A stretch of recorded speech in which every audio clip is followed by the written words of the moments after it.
नमस्कार दोस्तों, आप सभी को महाशिवरात्रि की ढेर सारी शुभकामनाएं। भगवान शंकर आपकी सभी मनोकामनाएं पूरी करे।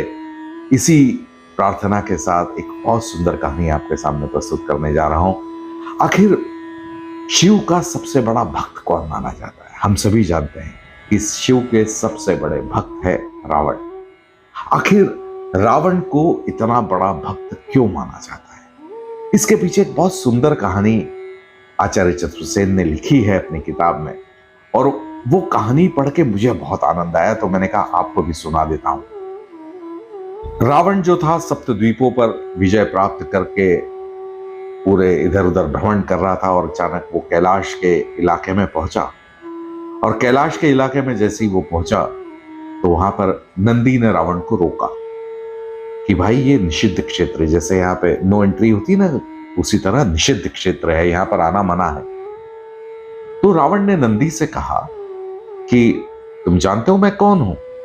सप्तद्वीपों का मालिक, सप्तपति, सप्तद्वीपपति पौलस्त्य पुत्र रावण। तो नंदी ने कहा तुम कोई भी हो, ये मेरे प्रभु का क्षेत्र है, यहां पर किसी का भी प्रवेश निषिद्ध है, यहां पे कोई नहीं आ सकता। तो रावण ने उठा के नंदी को पटक दिया। उसने कहा कि मैं सप्तद्वीपों का अधिपति हूं और मुझे कहीं कोई भी क्षेत्र मेरे लिए निषिद्ध नहीं हो सकता। और रावण ने जैसे ही नंदी को पछाड़ा, नंदी को यह बात समझ में आ गई कि अगर मैं इतना शक्तिशाली हूं, मैं महादेव का भक्त हूं, भक्त का सेवक हूं, और ये अगर मुझे पछाड़ सकता है तो ये कोई साधारण मनुष्य नहीं है। तो उसने कहा तुम यहीं ठहरो, मैं अपने प्रभु को बोल कर आता हूं, उनसे पूछ कर आता हूं। तो महादेव के सामने प्रस्तुत हुए, और महादेव को उन्होंने कहा कि महादेव, एक मनुष्य आया है और उसने मुझे पटक दिया, मुझे पछाड़ दिया। तो उन्होंने कहा कौन है? तो बोले अपने आप को सप्तद्वीपों का अधिपति बताता है, पौलस्त्य पुत्र रावण है। बोले अच्छा, बुलाओ कोई। तो रावण शिव के सामने प्रस्तुत हुए। शिव ने कहा बैठिए, कौन हो आप? तो उसने कहा कि मैं सप्तद्वीपों का अधिपति पौलस्त्य पुत्र रावण। बोले अच्छा, तू वही रावण है जिसने अपने भाई कुबेर की अलका नगरी लूटी है? तो अलका के अधिपति कुबेर, जो देवताओं के धनपति हैं, जो खजाना संभालते हैं, तो वो कुबेर रावण के भाई हुए, क्योंकि एक ही मुनि की संतान है। तो उन्होंने कहा हाँ, क्योंकि वो देवताओं का साथ दे रहा है, इसलिए मुझे कुबेर की अलका नगरी लूटना पड़ी। बोले अच्छा। बोले ये राक्षस संस्कृति क्या है, तू क्या राक्षस राक्षस बोलता रहता है? तो रावण ने जो जवाब दिया वो बहुत सुंदर जवाब था। उसने कहा रक्षा करते इति राक्षसः, हम हमारी संस्कृति की रक्षा कर रहे हैं, इसलिए हम राक्षस हैं। तो शिव हंस दिए। बोले अच्छा, अगर तेरी संस्कृति की बात ना मानी जाए तो रावण ने कहा जिसको मेरी संस्कृति स्वीकार है उसका स्वागत है, नहीं तो युद्ध करे। तो महादेव ने हंसते हुए कहा अगर मैं तुम्हारी संस्कृति मानने से मना कर दूं तो उसने तुरंत अपना परशु उठाया। बोले फिर युद्ध करो। तो महादेव अतिथि हो, थोड़ा विश्राम कर लो, फिर युद्ध कर लेंगे। बोले नहीं, काम पहले खत्म करते हैं, उसके बाद जो होगा वो देखेंगे। आप मेरे साथ युद्ध करो, मैं आपको युद्ध के लिए आमंत्रित करता हूं।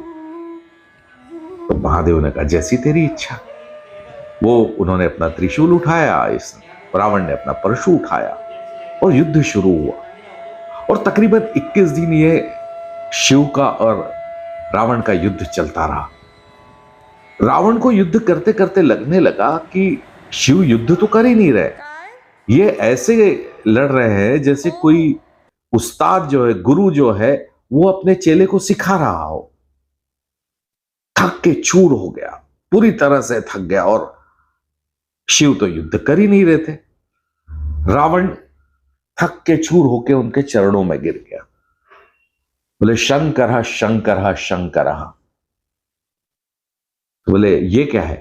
बोले शंख किंकरः, इस दास का कल्याण करो इति शंकरा, शं किंकरा इति शंकरा, इस दास का कल्याण करो। आप युद्ध तो कर नहीं रहे हैं, आप मजाक कर रहे हैं।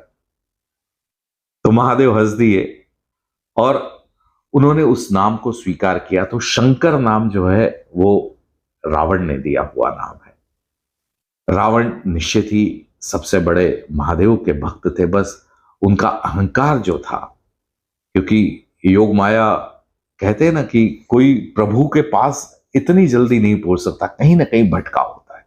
उसका लगाव महादेव से इतना था, उसका प्रेम इतना ज्यादा महादेव से था कि वो महादेव पर किसी और का प्रेम स्वीकार ही नहीं कर सकता था, और कहीं ना कहीं यही उसके पतन का कारण बना।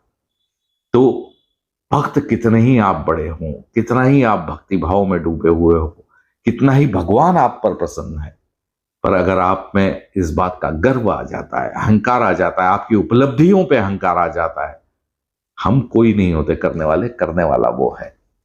तो इस बात को हमेशा हम ध्यान में रखें जीवन में चलते हुए। तो मुझे लगता है सब शुभ होगा, मंगल होगा, यही प्रार्थना के साथ मैं आपसे आज्ञा चाहता हूं।